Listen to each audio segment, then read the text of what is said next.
Welcome back to Professor Layton and the Unwound Future, Part 22. And guess what? 2 uploads in 1 day! Yatta!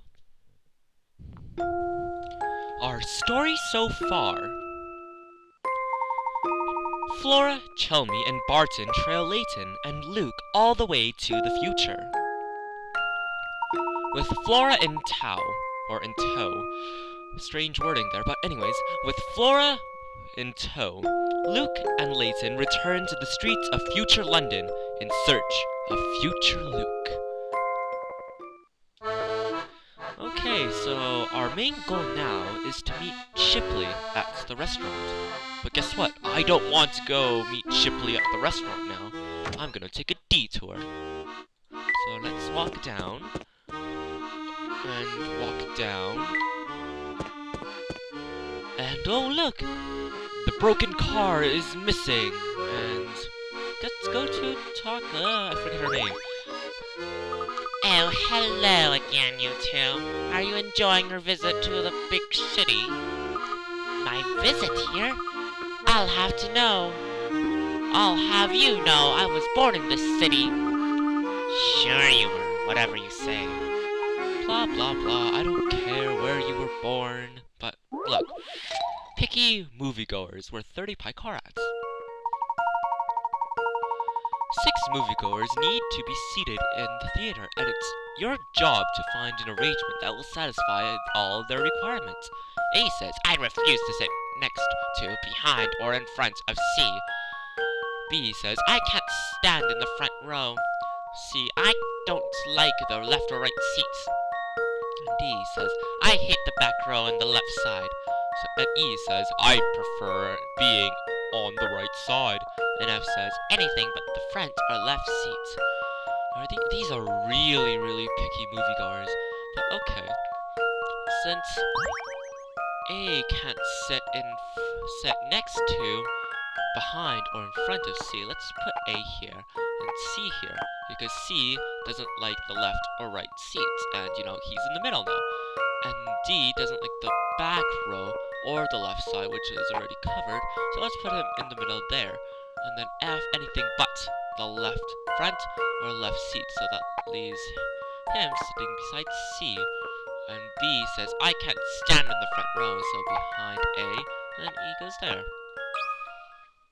This one's as good as solved. Ta-ta! I knew it! Really, Luke, you knew it. Blockbuster. Ah, Blockbuster. Come to think of it, Blockbuster is now bankrupt in Canada. And it's kind of driving me crazy because I absolutely loved Blockbuster. It was a good rental place to get games/DVDs and stuff. But, yeah. It's making me depressed. But anyways. Puzzle number 55 is now in your puzzle index. Whoopity-doo. Yes, that answer is all right. Really now? I don't think you needed to tell me that. More plot, I don't care. Oh look! Another request for Richard. Richard is sure gaining popularity around here. I just remembered something. What's that, Professor? We've neglected to explain the situation to Flora. You're right, it completely slipped my mind. No worries, I'm just happy to be along for the ride and not, left behind as usual. Be that as it may, I think an explanation is in order. Let's stop by the hotel for a quick chat. Oh wow, detour. Well, let's continue, right? And guess what? OMG, it's that lady who gave us drugged cookies. Oh, hello, are you from out of town? I suppose you can say that. We're on an investigation. Yes, and all this walking we've been doing is really really starting to catch up with me. Seriously, Flora, aren't you from Japan? Or no, you're not from Japan. This game is made in Japan doesn't mean that you are from Japan. Never mind, that's... I don't need to say anything now. But, yeah. Here we go, another puzzle. Piece of chocolate. Okay, Minnie, stop giving us food. I swear the food you give us is drugged, but... Oh yay, a math puzzle. A 5 by 10 centimeter chocolate bar has a 5 by 1 centimeter piece broken off on the right side. Oh no, I don't want to input answer. Memo. So meaning that this is equal to 9 cm. Okay, and then there is... Sorry, where was I? As shown in the image below, how many more 5 by 1 centimeter pieces can you break off for the remaining chocolate bar? There is also a 5 millimeter hole in this chocolate bar, 1 centimeter in from the left side and 2 centimeters from the bottom, which is indicated here. And then any piece that has even a bit of a hole can't be included in your answer. So let's make... Okay, well, let's say I can make 1, 2, 3, 4, 5. So basically 9 pieces, but there's one hole here. So basically it's 8 pieces. It's not that hard. Because if this is one whole piece, because 2.5 times 2 is equal to 5, right? So that's one whole piece. And basically that's gone, and then you use the other 8 pieces that's available for your answer. So the answer is 8, I believe. I hope I'm right. Please, please. Here goes nothing. Oh, wow. Take that, puzzle. Yes. Take that, puzzle. Choco-erect. Seriously? People at Nintendo can't think of better puns than Choco-erect? Puzzle number 137 is on your puzzle index. Yay! Now everyone can have a bite. Oh, not again. These are oh my goodness, another delivery request. Richard, my friend, you are getting really popular among the girls, aren't you? Okay, let's go into the hotel, I suppose. Oh, look, it's Becky. Let's go talk to her. I'm sorry, but only registered guests are permitted to enter that area. My name's Flora, and I'm a guest of the professor at Thanks. Well, sort of. Blah, blah, blah. Oh, my throat is killing me. But, you know, talking in really high-pitched voices is my forte, right? Okay, let's walk up. And... What a charming room! I'm glad you like it, Flora. We'll be sure to get you one of your own later. Oh, there's no need for that. Yes, that's true. Okay, they're discussing what's happening. So this is basically a recap. So for my viewers who have just joined me, this is where you need to read.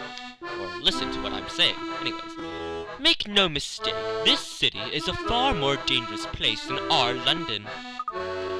How so? What he's trying to say is that we've traveled through time. This is London 10 years in the future. What? We're currently working with a young man who identifies himself as Luke. According to him, in the 10 years between his time and ours, I became a rather unsavory individual. And here in the future, I rule over the city with an iron fist. This young man is working with us to try to stop my evil future self.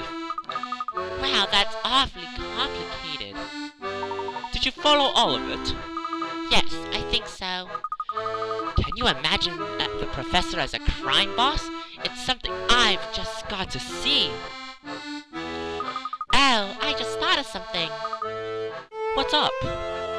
If both of you and the professor have counterparts here, I should too, right? Sure, I don't see why not. Okay, blah blah blah. Now I'm skipping this really boring part because, you know, no one really reads the text. Oh look, it's the donut cushion on a chair. It reminds me of a little old comic that my friend drew in school the other day. Basically, he drew a circle which looks like a tire, which was a tire, and was sitting on a chair, and basically the joke goes as there's this kid who walks up to his dad, which is the tire, which looks like the same thing on the chair over there. And the kid asks, "Hey, Dad, can I go to the mall with you? And then the dad says, no son, not today. And in the next column, or in the next box, the dad says, I am tired. Because he's a tire, right? Get it? Ha ha ha. No, not really. Oh, guess what? It's Mr. whatever his name is. Oh, Dean, right.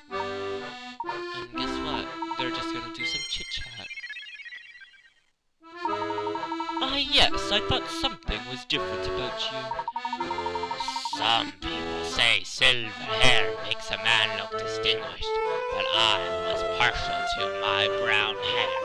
You know, Herschel, London's full of people quick to sell your name, but I don't believe a one of them. Oh, wow, I don't care. Okay, let's go and leave now. Okay, let's now walk into the arcade. Oh my, that family goon is still there!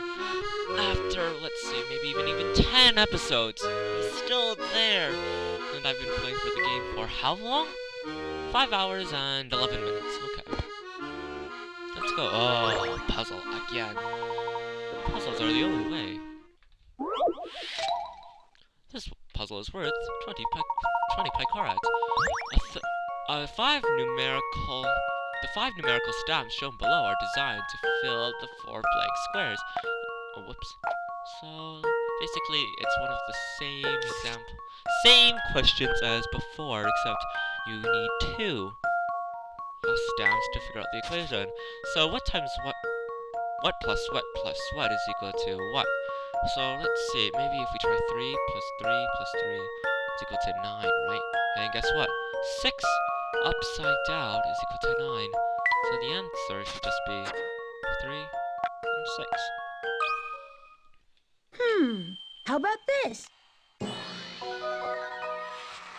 No puzzle can stop Layton's apprentice. Correct! The 3 and 6 stamps are all you need. Puzzle number 56 is down your puzzle index. Boring. Yes, Luke, that's boring. So here we go. So let's talk to Shipley now. He's a good friend of ours, isn't he? Greetings, Shipley. Excellent timing, Professor. I just received a message for you from Luke. He says, he would like you to go to the observatory. Oh my goodness, I can't even speak today. Observatory in the park north of here. See that you're not followed. This park is the one on the road that joins Flatstone Street with Midland Road, correct? That's the one. Luke will be waiting for you. Okay, thanks, Shipley. Well, we don't need to know anything else here. This is just random gibberish that I don't need to know. Okay, lots and lots of talking. And, how long are they going to talk? So now they're going to head off, but guess what? I'm going to talk to you over there. Ah, right. Palliard is your name. So, yes. Oh my goodness, another puzzle. Mispainted plates. The numbered plates you ordered finally arrived, but wait a second. Oh, misfortune! The manufacturer painted all the numbers on backwards by mistake. Really now. That's why you shouldn't buy something from a manufacturer that you don't trust. You'd like to use them as soon as possible, but it would take some time it might take a while to fix each and every plate.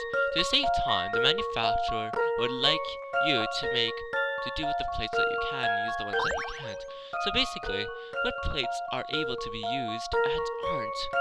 And oh my goodness, this is actually quite a handful. So 0 and 1 can be used interchangeable. 6 and 9 can also be used interchangeably because of the puzzle that I just solved. And then 4, you can just rotate. Wait a minute. Oh no, you can't use 6 and 9 because you just flip them and they'll become backward numbers. So you can use 0 and 1. And you know what? If you flip 2 around, it becomes a 5. And you flip the 5 around, it becomes a 2. And if you flip 3 around... Oh, and if you flip 7 counterclockwise, it'll become correct. And if you flip 4 counterclockwise, it works. And then if you flip 3 clockwise, it should work. So the only... And then 8 is the same. So only 6 and 9 aren't usable. I've got a good feeling about this one. Just as I suspected. Awesome.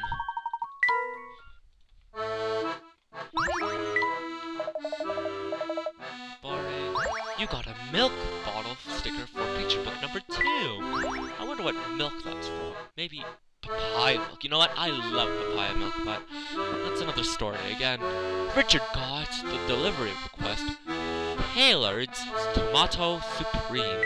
Okay, I'm gonna be saying tomato from now on because I'm gonna be more British.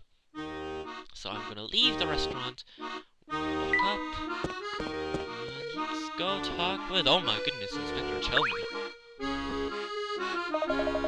You there with the shady expression, look at me with those eyes when I talk to you. I'm reading here, why don't you buzz off? Listen, hooligan, I'm acting under the authority of Scotland Yard. I demand you to comply with my investigation. Scotland Yard, big deal. It's been years since the police had any power in this town. No power, you say? You do well to take a close look. No. The very sight of these fists sends thugs running for the hills. Whoa there, buddy. Settle down. Somebody help me! This weirdo's getting too close for comfort! Inspector, calm yourself. Huh? Oh, Luke! Not now, lad! I'm putting the screws to this dubious fellow here. Awkward wording there, but anyways. Inspector, please, I can vouch for this man. He's an ordinary citizen. Oh, here's a friend of yours. Layton, you should have said so earlier. You're off the hook, newspaper boy. But he's a boy? What? I think he's a well-grown man. But anyways, but listen well because I'll only say this once. Thanks. I'm listening. The soul of Scotland Yard and what it stands for is immortal, even in a corrupt pit of depravity. I'll skip that word. I cannot read at all today. Help me. So, you know what? I'm going to walk... Oh, wow, they both disappeared. Let's go walk right now. Oh, it's Luke's girlfriend. And let's go walk left. And let's check the door out. It's... I can't seem to open the door to the observatory. Is that so? It appears that this puzzle is locking the door. Huh, I guess you're right. Puzzle number 58, Gravity Maze. Move the red and blue blocks to their respective spaces. Tap the arrow buttons at the bottom to rotate the playing field by 90 degrees. Okay, I'm just gonna play around with this because I absolutely love these puzzles. Whoops. I'll rotate again, and rotate again, and rotate again, and rotate again, and rotate again. Whoops. Oh, I got it. Whoops. No, I don't have it. Damn it. Okay, there we go. Ta-ta! That should do the trick. Solved it in 19 moves. Just as I suspected. I think there is an easier way for that. Yeah, you can only solve that in 5 moves. Gravity Maze is now in your puzzle index. Okay, guess what? We've opened the door. And guess what? It's future Luke. Now let's collect 10 coins, because I know there's some here. 1, 2... Wow, look at that view! Look at all those funny buildings! Okay, if these buildings actually do follow a building code, I think these buildings would crumble. But, 30 coins here, I think. Oh, there we go. Let's go talk to Future Link now. Thank thank you for meeting me here. I know it's a bit out of the way. I wanted to make sure you weren't followed, and this place afforded me the best view to do that. Have you made any progress in your investigation? We've encountered some unexpected turns, but on the whole, it's going well. I can tell I'm meeting Link from the future. Eh? Oh, Flora, it's you! I didn't recognize you for a moment. You'll have to excuse me. This is all a bit unexpected. It's nice to know that some things never change. I see you're still easily flustered. Hee hee. You're the one to talk. As I recall, you're pretty easily flustered too. But it's good to see you. You look well. Yes, Flora would be one of the unexpected turns in question. Inspector Chelmy and Barton are here as well. Well, I'm not too surprised by the inspector's arrival. That man lives for police work. Are you saying you expected him to tail us back there? Expected? No, but I acknowledged it as a possibility. Enough chatter for now. Okay. So, we're going back to Chinatown. Yes, see, the guards don't hang around the area all the time. They only man the positions there when Layton tells them to. In other words, my future self has some reason to post watchmen in the area. I confess that would be my fault. I've been doing a lot of reconnaissance in the area and may have been spotted. Anyways, the crucial point to take away is that the guards will leave their posts if the boss say so. I understand, but how do we get my future self to issue that order? Luckily, Layton almost never interacts directly with his low-level grunts. Instead, he uses his lieutenant, Bostro, to give out orders. Ah, yes, Bostro. We know Bostro. Then all we need to do is record Bostro's voice and play it back for the guards. Well done, little Luke. But have you figured out how to reproduce Bostro's voice? I remember picking up a new friend near the river who boasts impressive vocal talents. Of course! Richard! We can get him to mimic Bostro's voice. That's the idea. But how do we get Richard to learn how to say "gets lost" in Bostro's voice? That could prove quite difficult. Nah, "gets lost" is something of a catchphrase for Bostro. He's always yelling it. I've spent quite a few afternoons spying on the man. Okay, by the way, if this is set in the future, don't they have A, computers, B, recording software, or C, iPods? Wow. These people are all stupid. Just use a computer. But I think I'll end my progress here because I need to save. And as my good friend Timbits101 always says, remember to save, kiddies, because one day you might never know where you might end up. So I'm gonna overwrite my dumdum save file, and I'm gonna end my Let's Play here. Until next time, bye bye.